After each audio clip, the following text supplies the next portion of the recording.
Welcome back to Mishnah in Depth Sanhedrin, where we have the pleasure of learning today, as we have for the past several weeks, with Rabbi Matthew Nitzanim. This class is part of Drisha's Rifka Rosenwein Mishnah Division and is sponsored in her memory by her family. We have been learning Sanhedrin for the past several weeks, and this is the last week on this Mishnah, so thank you for coming to wrap it up. This class is assuming that you have been learning the mishnayot independently, following the Mishnah Yomit schedule, and we are coming together to review and to go more into depth in the previous week's material. Sources will be shared on screen as a PowerPoint. And with that, I'm going to hand things over to Rabbi Nitzanim. Thank you so much, Kayla, for once again facilitating our learning. Hello to everybody. Where I am in Jerusalem, I'll say good evening, and it's a pleasure to be with you all for our next installment of our learning, our last installment of Sanhedrin.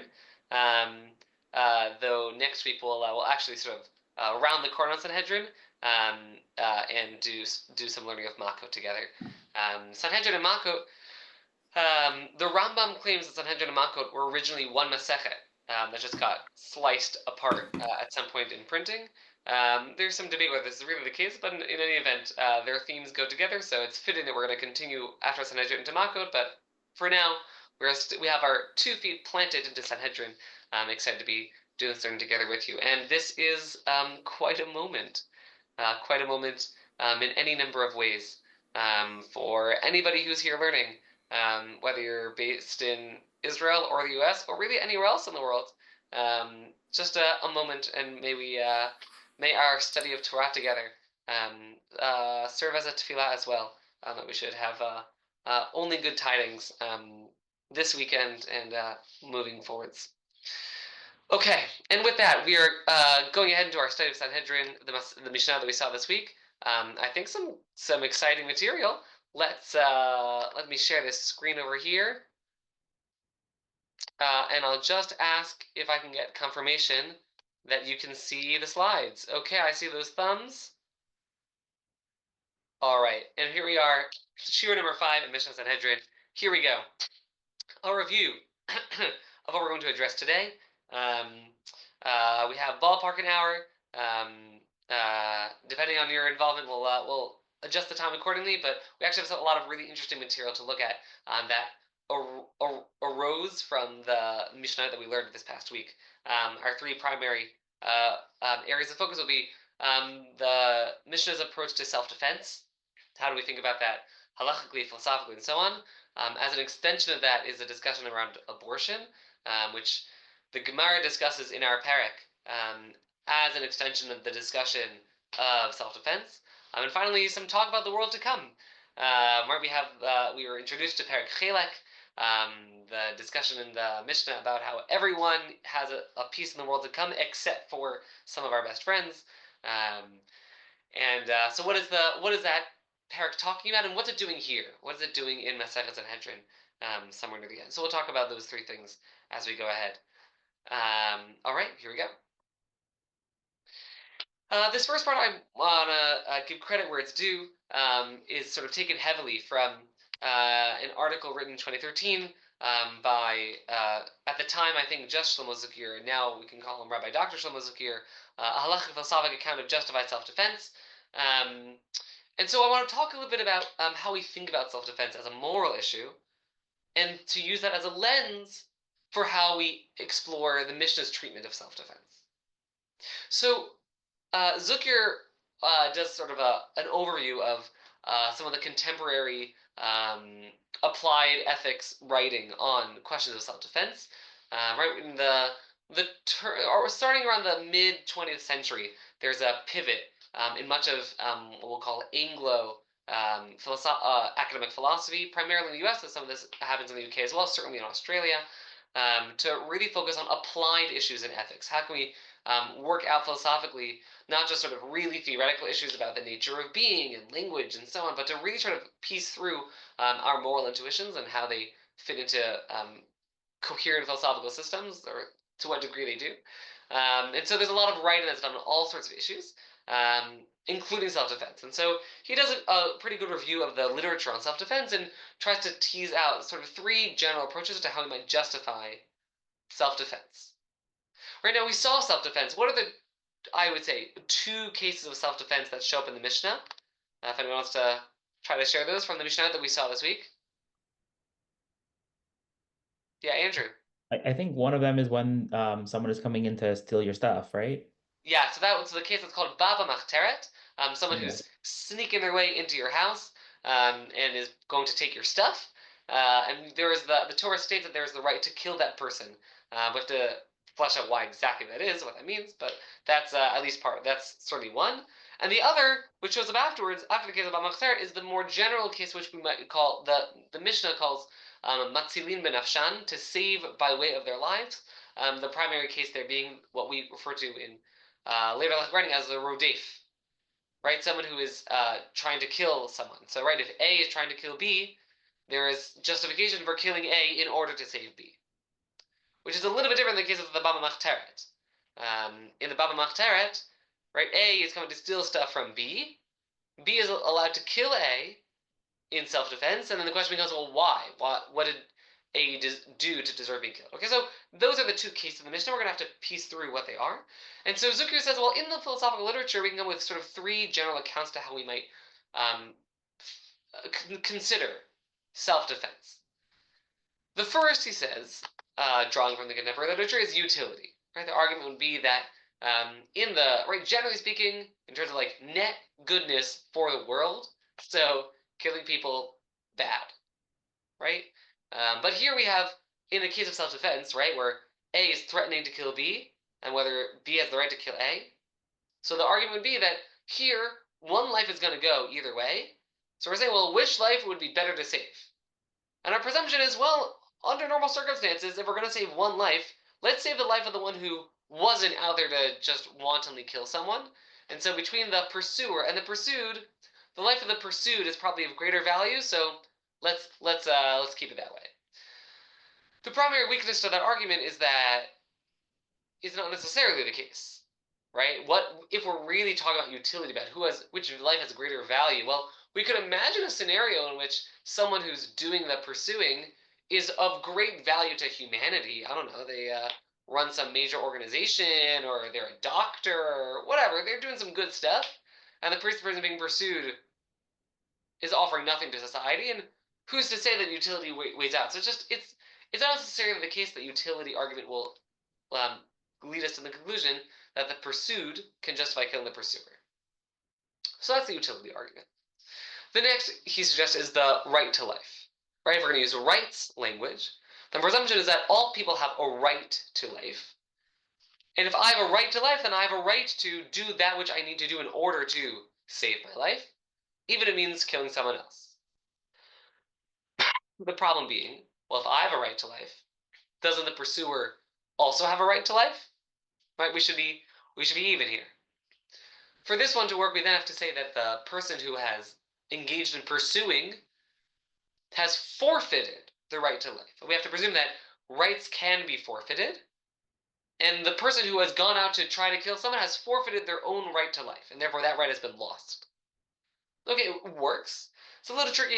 How confident are we that right has been forfeited, especially if the person who's doing the pursuing is maybe doing so by accident or not intentionally? So is there really a forfeiture there? So there are philosophical problems to work out there too.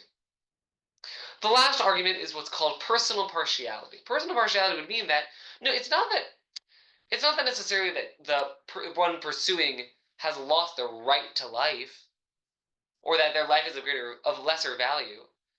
The presumption is that the pursuer and the pursued are really morally equal. We're two people, one life is going to make it out. And the argument is that, well, I, as a party to the story, let's say I'm the pursued, I'm justified in privileging my well-being over someone else's. Meaning, in general, we want to maximize everyone's well-being, but if there's a scenario where it's you against me, and there's no way out of that, then the argument would be, well, I'm justified in a scenario like that, putting myself first. Okay, so those are three different kinds of philosophical approaches that we might use to justify self-defense.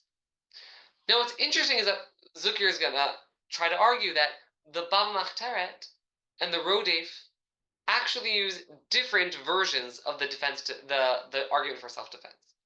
And he's going to pull this not out of the Mishnah, but out of the Gemara's treatment treatment of the Mishnayot. Let's take a look together.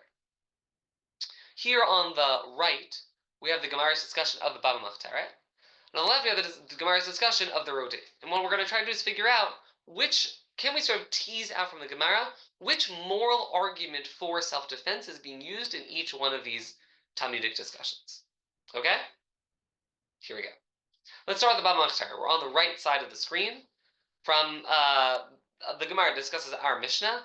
We're in the Bavli Ayin Bet Amud Aleph as follows. Amar Rava, my ta'ama de Machteret. What is the reason, or what is the basis for the rule of the Baba Machteret, the person who, again, sneaks up into your house, seemingly to steal something, and you are allowed to kill them? Rabbi responds, Chazakah, we have a standing presumption, Ein Adam Ma'amid Atzma Mamono, that a person is not going to let loose with their money, or they're not going to just let their things be taken. V'hai meimar amar I azelna ka'ile apai v'la shabikli. So this person, the thief, is going to say, if I come and approach, then I won't be able to take the stuff. The ka'ile apai katil nalei. And if I approach it, he will kill me. V'ator amrayim ba'al hargacha shkim l'hargo. So, and the Torah says, if someone is coming to kill you, you can kill them first. Right, so the argument goes something like this. If we have a presumption that the thief anticipates that the owner is going to want to defend their property to the point where they're going to be willing to kill the thief. So the thief is walking in knowing I might be putting myself at danger, at risk here, and therefore I'm walking with a presumption I might need to kill this person in order to complete the theft. And hence we're working with a presumption that the thief is coming in, ready to kill the owner, and hence the owner is allowed to kill the thief in self-defense. Again, because we're presuming that the thief is going to be willing to kill. Now, you notice, right, there's something a little bit cyclical here, right? The justification for the owner killing the thief is because we presume that the thief is willing to kill the owner, because we presume that the thief expects that the owner is willing to kill the thief. So there's something funny in the logic which highlights the difficulty in sort of teasing out moral arguments for self-defense, where we have two people who are sort of working against each other. Regardless, the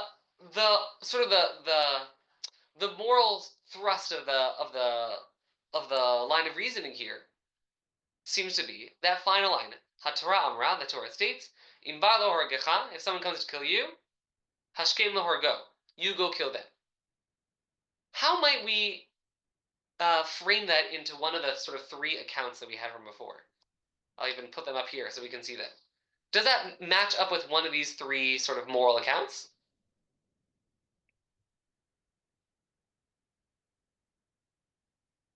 I remember learning this in high school and us going with the person is like forfeiting their right to life approach with this one. I think so. I think that would be a strong argument to say that what's happening here is that if someone is coming to kill you, they have demonstrated that the fact that they have come to kill you is what justifies your coming to kill them in advance. We don't have to read it that way, but we certainly might find ourselves reading the Gemara that way. Right? That because the person has come to kill you, that allows you to kill them, meaning they have forfeited their right to life, yet you have maintained it. The way that I understood it was, again, they're coming and they know that a person is not going to watch someone rob their house and like not do anything. So they're going into the situation saying, I might die, therefore I'm going to go in with a gun, let's say, and like, in case the owner tries anything. So they're coming in with this knowledge of like, I could die here. And so like that is them forfeiting their right to life is that knowledge that like this person's going to defend themselves, and so that's what allows that cyclical For logic. sure, for sure. I was even sort of trying to focus on the sort of closing line, which is sort of the self-standing moral argument. In Bal Horgacha Shkem Largo, if someone comes to kill you, you can kill them first. But you're right that it's really more clearly seen in the earlier part of the statement, the back and forth, where like we're presuming that as you say, that the thief is coming in with the knowledge I'm putting my life on the line when I'm going ahead with this, which is why I'm coming willing to kill. And so that willingness to put their life on the line, that basically constitutes some sort of forfeiture. Totally. Right? So that what seems to emerge from here is a right to life argument. Now let's compare that to how the Mishnah talks about the case of the Rodef, which reads as follows. We're on the left side of the screen. Tanur Banan. Minayin lirodef achar chavir lo hargosh nitan latzilo b'nafsho. What is the basis or the source for the notion that that A is pursuing B, namely to kill them, that we can save B by way of killing A? The answer that's offered after some back and forth in the Gemara, Detana de Rabbi Ishmael ve'in mushiala. Right there, we set up a pasuk ve'in mushiala, that she in this scenario has no savior. Hayesh moshiala, but if there is any savior, v'chol davar shechol leoshia, with by any means of saving. Right, we're talking about a case where someone is being subjected to sexual crime, and the discussion there, the Torah is assessing, was there someone available to save the victim? And so the Torah addresses a case when there was no savior available. She's in the field. Is she in the field? Was that she's in the field outside of the city? Exactly, right? This is a case where she's in the field. Right, because she's found in the field, right? There's no one around, and hence there was no one available to save her. So it says the Tana Devei Rabbi Ishmael. By extension, we can take from those words, if there had been a Moshiach, it would have ended differently, and that could have been any kind of Moshiach, any means of salvation would have been an option. Okay, how might can we think of a way to formulate philosophically what it means when we say it would have been justified to save by any means available? Is that utility? Perhaps we could say that. We could say that that sort of the value, sort of the value here of the relative value of the parties at hand has so significantly shifted. I think it might be easier to formulate it as a personal partiality, meaning because when you're in a scenario where you are in danger, you're allowed to take whatever steps necessary in order to save yourself, right? What the personal partiality isn't making a claim about the pursuer, right, who now will, in a sense, become the victim. Meaning, we're not talking about something about the pursuer having lost their value or lost their right to life. We're talking about the victim here, the pursued, who is justified in doing whatever they need to do for themselves. Right? The fact that we're sort of placing the emphasis on the needs or interests of the party that's being pursued, it seems that the moral argument rests upon them, that they have the right to put themselves first. So this is what Zukir argues, that the Machteret sort of is more akin to the right to life argument, and the Rodef is more akin to the personal partiality. This is obviously a little bit anachronistic to try to take contemporary philosophical writing and overlay it onto the Talmudic discussion, and yet we should presume that the Gemara, in its discussion back and forth, is operating within moral categories, and that there should at least be some sort of similarity in how we think about these moral questions, even if it might not be a perfect fit.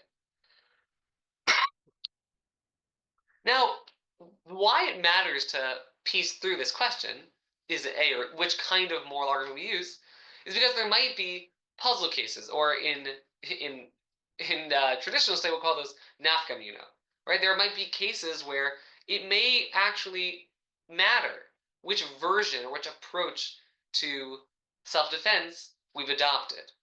So here's something that Zukir raises in his article, he does the work trying to sort out whether there's any source material in traditional halakhic writing to address these questions. One, may the pursuer, once pursued by the pursued in self-defense, kill the pursued in self-defense. Right? Let's imagine the Baba Machteret case. Right? The thief comes in knowing that the owner may kill the thief. And hence the thief is willing to kill the owner. So we say the owner is allowed to kill the thief. Okay? let's say that this Baba Machteret, this thief, is not only a thief, but is also a Talmid Chacham. Went to yeshiva, learned a lot of Mishnah, maybe came to my class. And so this Baba Machteret says, well, I know that the owner has the right to kill me, so I'm going to kill the owner out of self-defense, meaning because I'm not doing it to get the stuff, I'm doing it to defend myself. Right? How far do we go with this sort of circle of self-defense? Right? Where do we sort of draw those lines? Relatedly, in a sense, must the pursuit attempt to minimize harm? Right? If we're talking about, should we take the presumption that we necessarily need to minimize harm? Right? That if there's a way to stop the pursuer without killing them, that we need to attempt to do so? Or can we say that, no, there's no need to try to minimize harm, right? So, for argument's sake, if we're talking about utility, we're using utility argument. So we're trying to maximize goodness in the world, maximize value in the world. Okay, keeping everyone alive is definitely the best option, right? On the flip side, if we're talking about a right to life, and we say that if A comes to pursue B, that A has forfeited their right to life, there's no particular reason to keep them alive. Right? The whole reason why we try to keep people alive is because everyone has a right to life. If the pursuer has forfeited the right to life, okay, we're done. So go ahead. Their life doesn't need to be maintained. Right? So that too would rest upon which argument we're using. Another question, the third question here on the screen, does a third party have the same right to kill the pursuer as does the pursued? Right? Should we differentiate between what rights I have as the one who is being pursued and someone else who's out there who is just a bystander? Much of the contemporary literature seems to push for the argument that we should not make that kind of distinction. Zukir suggests that maybe the halachic material would push for such a distinction between what I have the right to do to defend myself versus what someone else has the right to do in stopping a pursuer. And that again rests on the moral argument. And so what's valuable, what I really want to highlight even more than the moral question is what we're doing with this moral question. We're highlighting that when we're reading the Mishnah, and especially cases like this where the Mishnah is addressing real questions of sort of ethical weight, we should presume that in careful reading of the Mishnah and the later rabbinic treatment of the rules of the Mishnah, in the Gemara and onwards, that we are operating within moral categories. And that it's worthwhile to try to figure out what are the moral categories that the rabbis are using, because that can help us piece through unaddressed cases, right? Even if there isn't, find the Rambam or the Meiri or some Tosefta, that some sort of source material to help us with new questions. If we can unearth what the underlying moral arguments are, that can help us address how to think about novel cases and questions. I'm going to leave it at that for now. I think that Zucker is probably right about the general distinction between the Baba Machteret and the Rodef, and he even suggests that that's part of the difference, that the Baba Machteret is a right of the pursued, as opposed to Rodef, which also has space for a third party. That's part of what's happening in the distinction between those two cases. To really get into the weeds of how to distinguish between these two cases and their respective moral implications is more than we can do here, but I want to at least have introduced us to this way of thinking when we're studying rabbinic text. That was point one. I do ever want to focus on one. Oh yes, I'm sorry, Kayla, please. I just want to highlight a question that came up in chat from Andrew Goldstein. Quote, I recall the Gemara discussing if the person stealing is the son and the owner is the father, or vice versa. I forget. Quote, a son has a implicit knowledge that his father wouldn't kill him and so wouldn't forfeit their life and therefore wouldn't be justifiably killed. Absolutely, yes. Thank you for raising it. Andrew, it highlights the Gemara is doing, when the Gemara raises a case like that, the Gemara is doing exactly what we would anticipate, which is trying to sort of like needle its way through the underlying moral argument and assess what would that look like in different cases.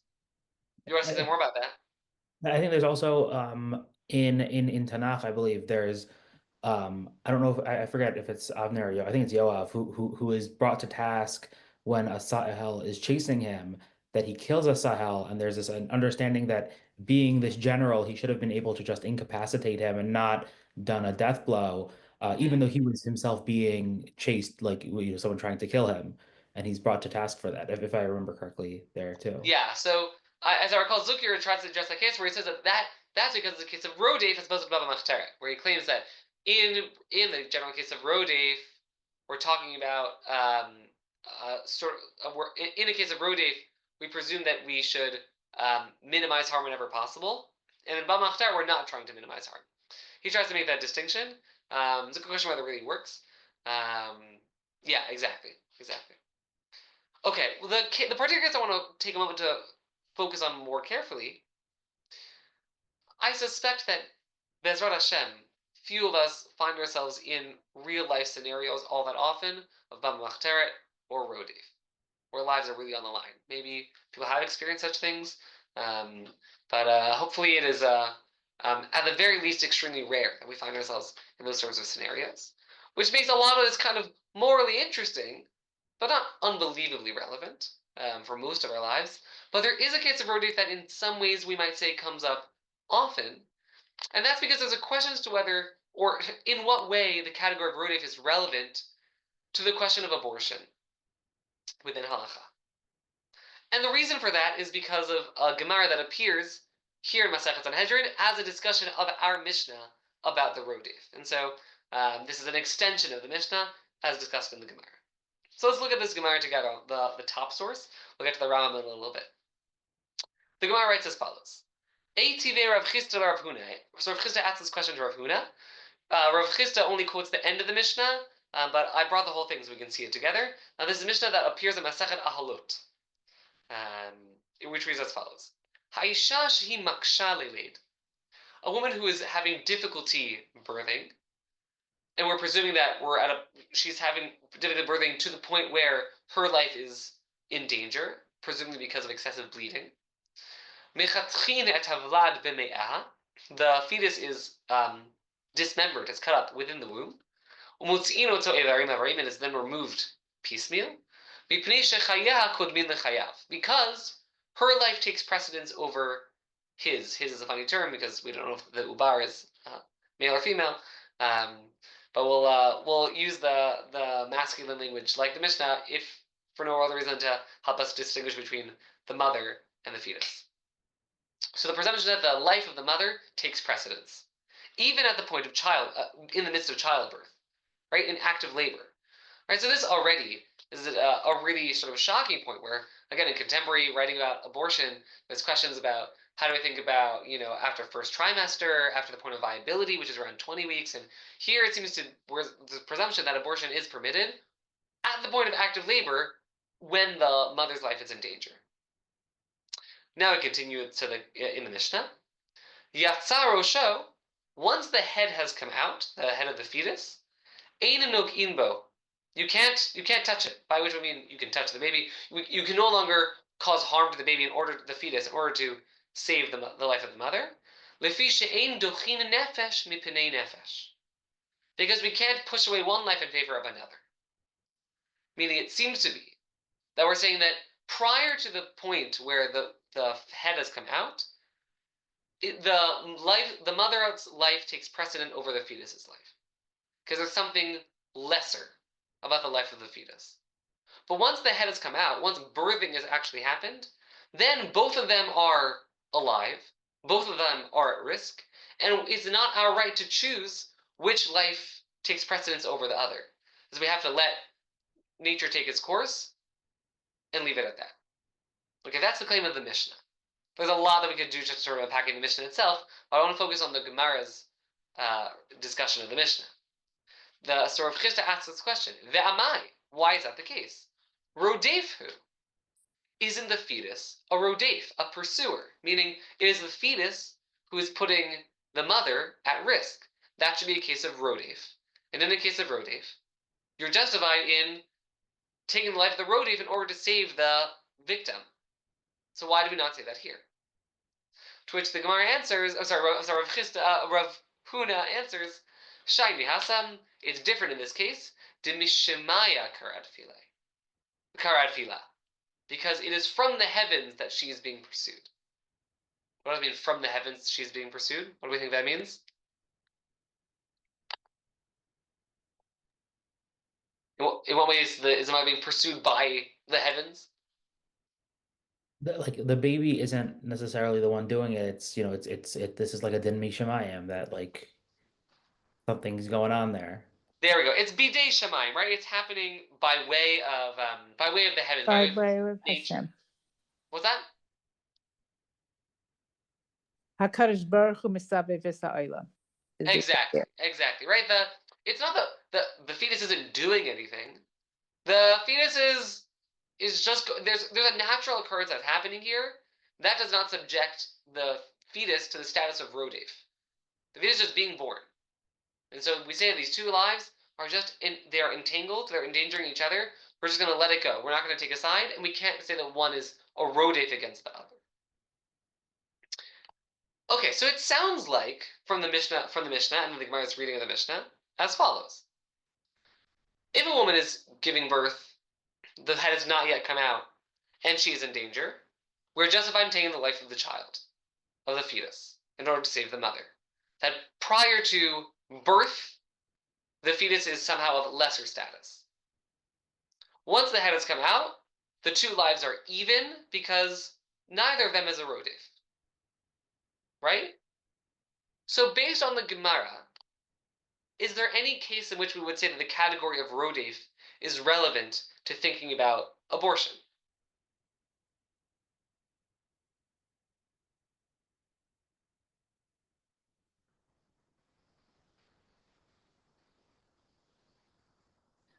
It's a tricky question, but at least on a straightforward reading of the Gemara, the answer is no. Right? The Gemara asks, there are two cases: the act of labor prior to the head coming out, and then after the head has come out.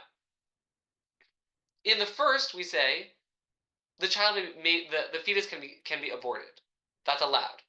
Why? Because the mother's life takes precedence. Though it doesn't exactly explain why, but. Right? And then with the second case, which is the head has come out, they're even. And we ask the question, in the second case, is there a status of rodef? And the answer of the Gemara is no. So it seems like we thought that maybe the category of rodef was relevant to abortion, and we concluded that it's not. So it seems to be that rodef should not be relevant until the Rambam. The Rambam does this really unusual thing, and almost all the other medieval writers, the Rishonim, don't take this approach. And there's great debate in contemporary halachic writing about rodef, on abortion, what to do with the Rambam, because the Rambam diverges from what most other interpreters are doing with this Gemara. Let's look at the Rambam together. The Rambam is going to give us trouble. Rambam writes, Horu Chachamim, our sages taught us, Sheha'ubarashi makshalei lid, right? This mother is giving birth, but having difficulty doing so. Mutar lachtoch ha'ubar b'me'eha b'mesam b'meyad, that you're allowed to abort the fetus. Why? Mipnei shehu kerodef achara lahorga. Because the fetus has the status of a rodef before birth. I'll keep going.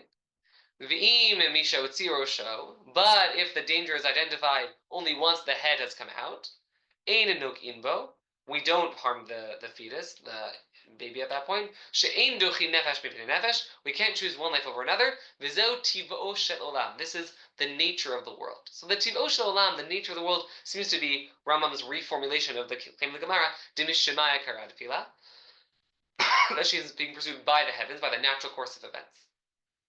So what Rambam does is very peculiar. Rambam says, in the second case, the Gemara concludes that the fetus is not a rodef. But he says, but I'm going to claim by extension that in the first case of the Mishnah, the fetus is a rodef. Right? The straightforward reading of the Mishnah is, you're allowed to, we should say as follows. In the first case of the Mishnah, what we call the Reisha, when the woman is in active labor, but the head has not yet come out, the Mishnah tells us that you are justified in aborting the fetus. Why? Because her life takes precedence to his, or to its, right, the fetus. But doesn't explain why the mother's life takes precedence. Now, I suppose the easy thing to say is, a fetus's life is lesser than a born human's life. That's something we certainly could say, and there may well be good reason why we might think that that's what the Mishnah is saying. There might be evidence from elsewhere in rabbinic writing. But Rambam presumes that when the Gemara asks why in the second case we don't say that the fetus is a rodef, we're working under the presumption that in the first case the fetus is a rodef. That the reason why her life takes precedence is not because of anything about the relative weight of her life as a born human and its life, the fetus's, as an unborn human, but because the child is a rodef. Now, what is the really significant halachic nafkamina? What's the difference between reading the first case in the Mishnah of Ahalot as the child is a rodef or not? What difference does it make?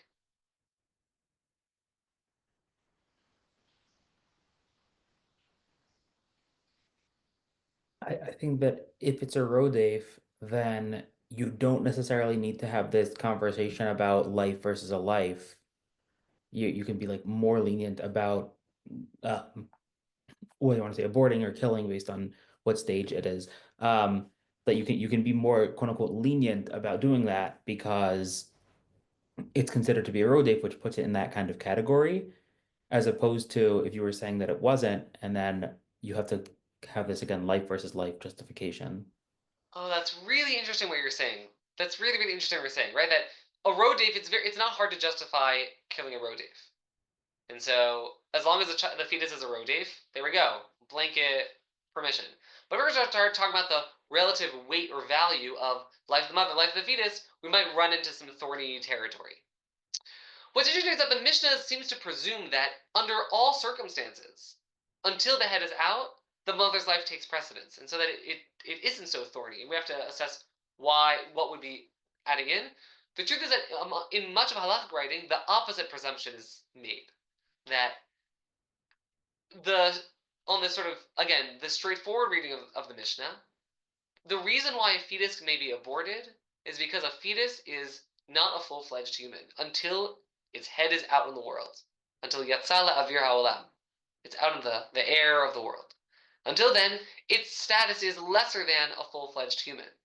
Which means that there could be all sorts of reasons that would justify an abortion. It might not be a blanket permission, any fetus can be aborted, but because its life is, by definition, a lesser weight than that of a full-fledged human, we could imagine maybe even some flexibility in what would be the sufficient justifications. Not only danger to the mother, but maybe other possibilities also.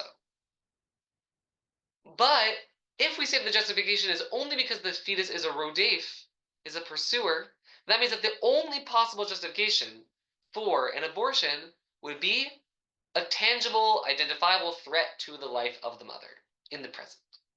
All right, so Rambam's approach, again, the way that's read in much of contemporary halachic writing around pregnancy termination, is that the Rambam is a great chumrah, a great stringency. For Rambam, the only justification for abortion, at least late-term abortion, would be an immediate threat to the life of the mother. But on the non-Rambam read, which is adopted by quite a number of the other Rishonim, and seems to be the more straightforward reading of the Mishnah, I think, it's not just me, many Rishonim agree, is that there's actually quite a wide range of what might justify an abortion. And so those who take a stringent view are taking it from the Rambam in the Rambam's treatment of this question of rodef. This is not the shiur in which we're going to resolve the question of when is pregnancy termination permitted or not in the Jewish tradition. That would be a whole series on its own.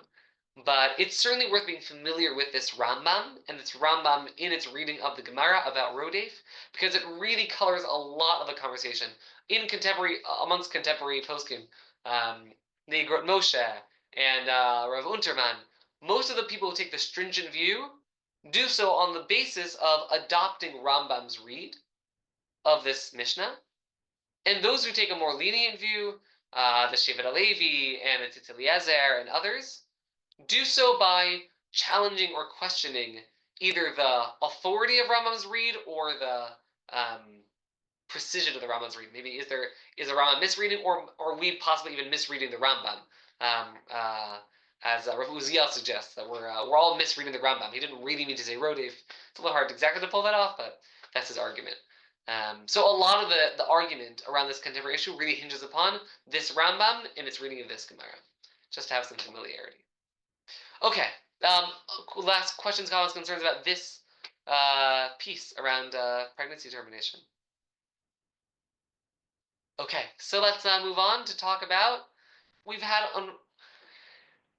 someone who's been a part of this learning was in touch with me and said, it's making me a little queasy. We've had quite a lot of learning about not being alive, execution, and now we've been talking about these questions around earlier on we talked about the rules about how someone gets to execution, the process of execution, who is executed. Now we're talking about these pieces around Rodef and Bamach Teret, pregnancy termination. It's a lot. It's a lot to talk about. These, again, the heaviest of our moral issues have to do with the edges of life. But now to talk about something totally different, we can talk about the world to come. The world to come. What is the world to come? Let's start by being really, really clear. I don't know.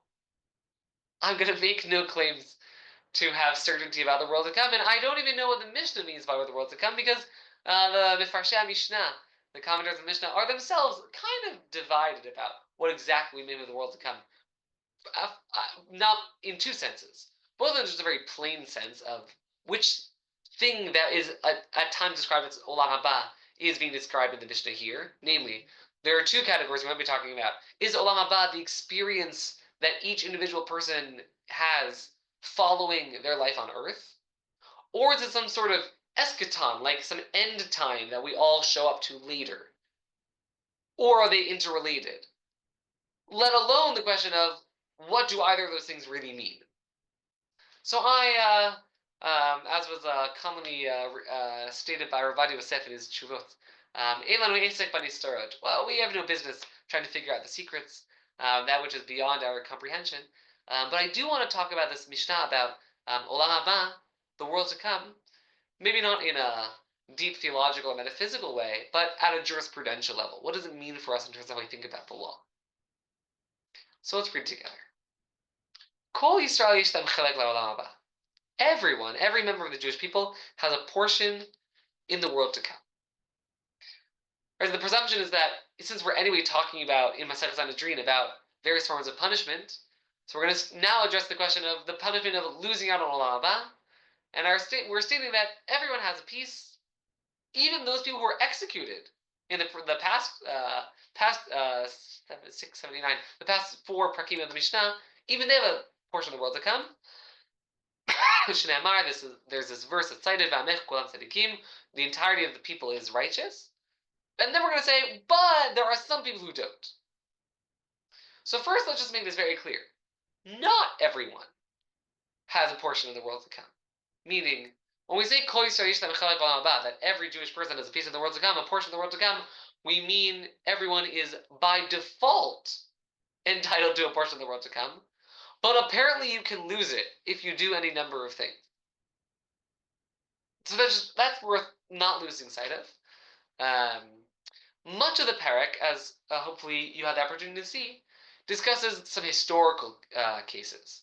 Right, certain kings of the Malchei Yisrael, the Dor HaPalaga, right, those folks who built the Tower of Babel, Dor Mabul, the folks around during the time of the flood, the Dor Midbar, folks who are there when the Jews were making their way through the wilderness. Right, so there are all sorts of historical examples that are raised here, which doesn't feel especially legal. Right, it's just a claim about what happened to some folks way back. But the opening Mishnah does have some cases of things that we might do that could put us in trouble in terms of whether we get our portion of the world to come.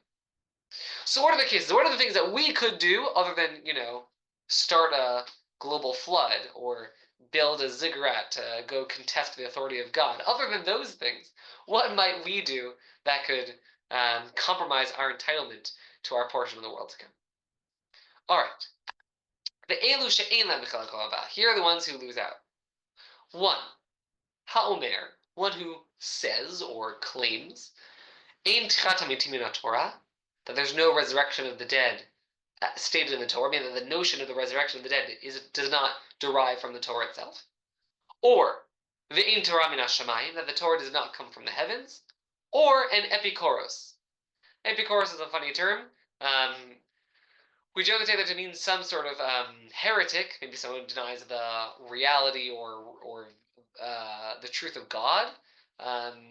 In Greek, it means an Epicurean, which has something to do with whether that's a philosophical approach, whether the Mishnah means it in sort of like a hedonistic way. It's a little hard to know. But let's, for argument's sake, let's presume we're talking about some set of beliefs, right? Questioning something about the realness of God. Okay, that's case one. Case two. Rabbi Akiva Omer, Af hakoreh basfarim hachitzonim. Additionally, one who reads the outside books. The outside books, it's not so clear which books are intended by the outside books, like the banned books. There's some suggestion that has to do with maybe early Christian writing, maybe Greco-Roman writing, stuff that landed in the Apocrypha. It's hard to know with certainty, but there's some sort of books that Rabbi Akiva does not want us reading.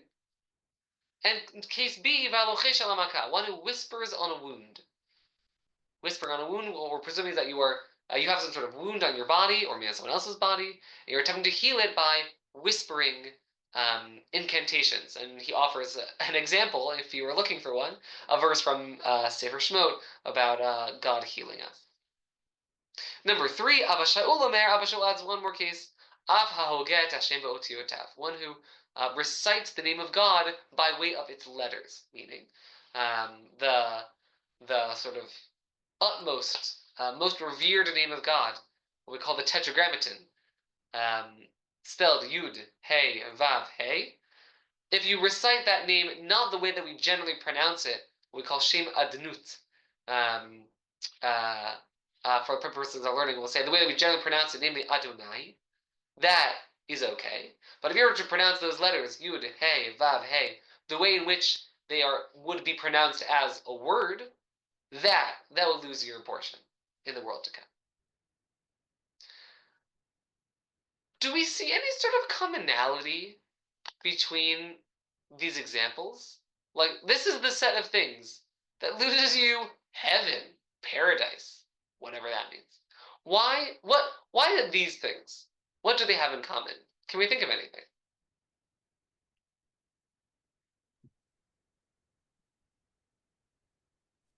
Accepting God, it has to do with like O Malchut Shamayim. Okay, God is definitely present here, right? There are these things about God's authority. Or substituting and believing in, another deity, another power. Be it totally. If you're questioning some fundamental beliefs around Judaism, you're not giving proper respect to God's name. You're reading these books from elsewhere. What's tricky is that the lochesh al makah, whispering on a wound, the example that Rabbi Akiva offers for the incantation you might recite in order to heal your wound is a pasuk from the Torah that says, Ki ani Hashem rofecha, I Hashem am your healer. So it doesn't seem to be per se a reverence of some other deity. Maybe you're not having the right kind of relationship with Hashem, but it's still about Hashem. So that case might make it a little tricky. Yeah. Other ideas might be what might be going on here. Maybe you're trying to subvert God's or direct God's power.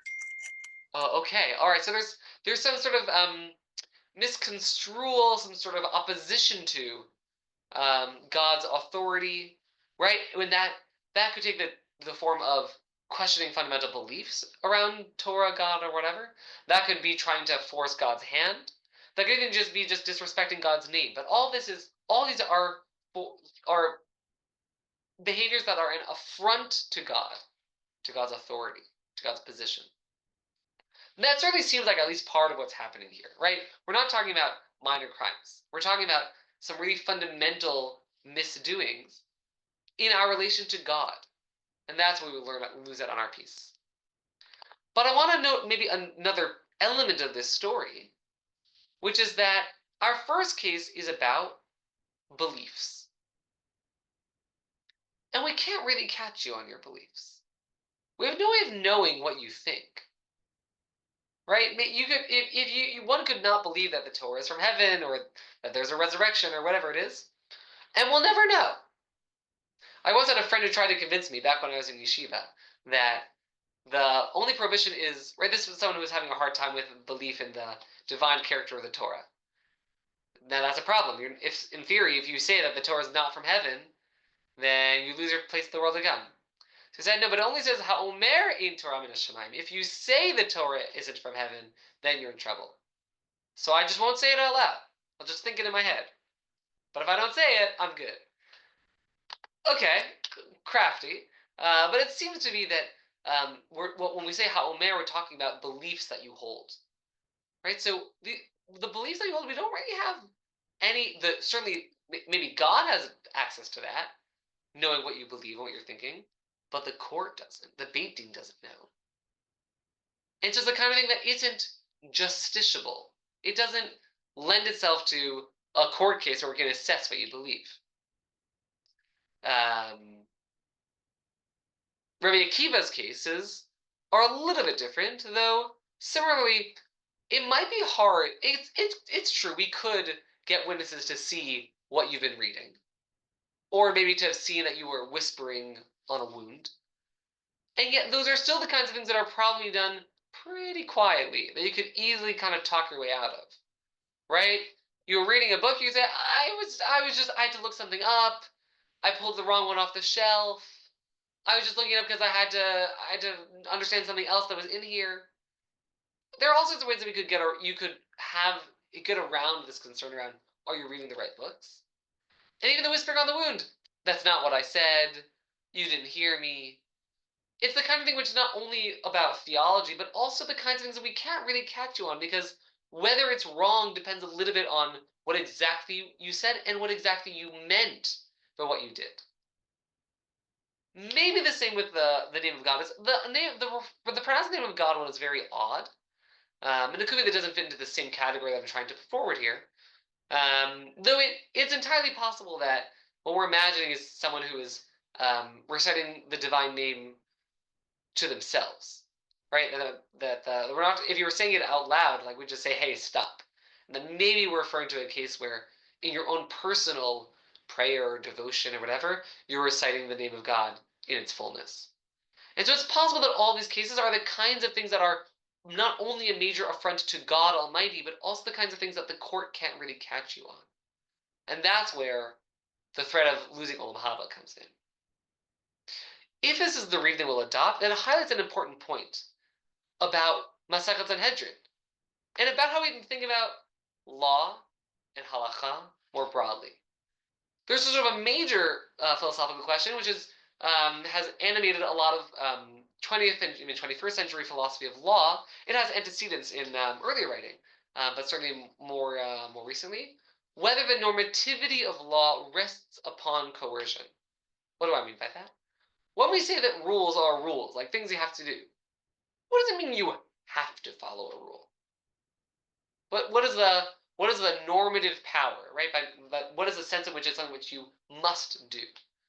And there's a debate whether the normativity of the law, what makes it into a must, something which you must do, is that only possible if there's the threat of coercion, of some sort of consequence, some sort of punishment that you'll face if you don't follow through.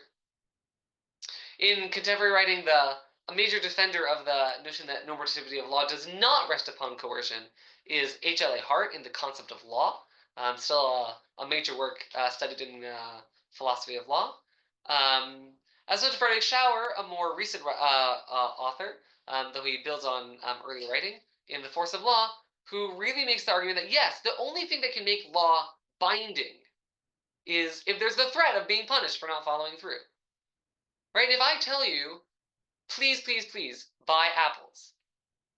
But if you don't, nothing happens to you. So maybe it's a nice thing for you to buy apples, but we can't say that you must buy apples. That's not a rule or a law. Let's think about jaywalking. If we say, you're really not supposed to cross on a red.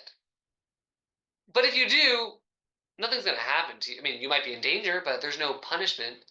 So then is it really not allowed? Is it really illegal? There's room to question that. Might we say that the only sense in which it is illegal to cross the street is because if you do it and we catch you, you get fined. It's an interesting question for us to ask more broadly about halacha. Does halacha have a threat of punishment? Now, certainly when there was a Sanhedrin, there was the threat of execution and lashes. And it's a good question, what, in the absence of a Sanhedrin, in the absence of punishment, is any of the Torah really law? Is it really binding? And one of the ways in which we address that question is by claiming, well, God does punishing. Right? We presume that God is going to hold us accountable for all that which we do, and that is the set of sort of consequences upon which the normativity of the law rests. Meaning, when we talk about whether there is reward and punishment in the world, whether God rewards and punishes us, that's not only a question about God's justice, it's also a question about to what degree is the Torah binding upon us. Because it might be that if there's no reward or punishment, that the Torah isn't really binding in a meaningful way. And this might be part of the story of Olam Haba. Deborah, I see your hand, I'll get to in just a moment. This might be related to the question of Olam Haba, where we need the Olam Haba to come into the story, right? The threat of losing out your place in the world to come, for the kinds of things which the court can't stop you on, or can't catch you on. That's why we need to be the case that God gets involved in punishing and rewarding us. We can't just have the Beit Din do that work, because there are some things which the Beit Din can't catch you on, so the only way for them to be binding is if there's some sort of real teeth to the threat, some sort of real consequence at hand. And for that, we need God to start threatening all sorts of punishments, like taking away your Olam Haba. And so there's really a jurisprudential question that's at hand when we think about the theological question of reward and punishment. Deborah. I was thinking that's why you have, let's say, yira and ahava, that the yira is the fear of punishment, that puts as you said, the teeth in it. Mm-hmm. And if you don't need that, then go on to the ahava. But some people, it's a progression, and sometimes you don't need that, then it doesn't. But there needs to be the teeth to keep the whole system honest, I think. So it's interesting this language, right? The yir'an hava of reverence and of love of God. The medievals are in this funny position where they really want to think that we follow the Torah out of a great devotion to God. And so the Rambam in particular is very troubled by it. He's like, the most pathetic kind of religious life you could have is if the thing that animates you is, or that thing that motivates you is the threat of punishment, of divine punishment. What should actually motivate you is your great reverence for God, your great adoration of God. And yet, if we do away with reward and punishment too much, the question becomes, well, then what is left of the law? That's a sort of a puzzle to work through. Like, how do we work through these concepts philosophically, religiously, spiritually, and jurisprudentially? Our time is up. I hope that we'll see you back in another week's time when we're going to tie the knot on Sanhedrin. We'll look at a few interesting issues that arise in the last parak of Sanhedrin, and then get started on Masechet Makkot. Hopefully you'll already this week have the opportunity to learn the first few mishnayot of Makkot, and we'll discuss some of those issues in another week's time. So thank you for being with us. Thank you, everyone. Looking forward to seeing you all next week for the start of Makkot. And looking forward, I do want to remind everyone that the Mishnah and Shavuot will be starting up in 3 weeks, and you can sign up online at drisha.org/classes. Thank you, everyone, and take care.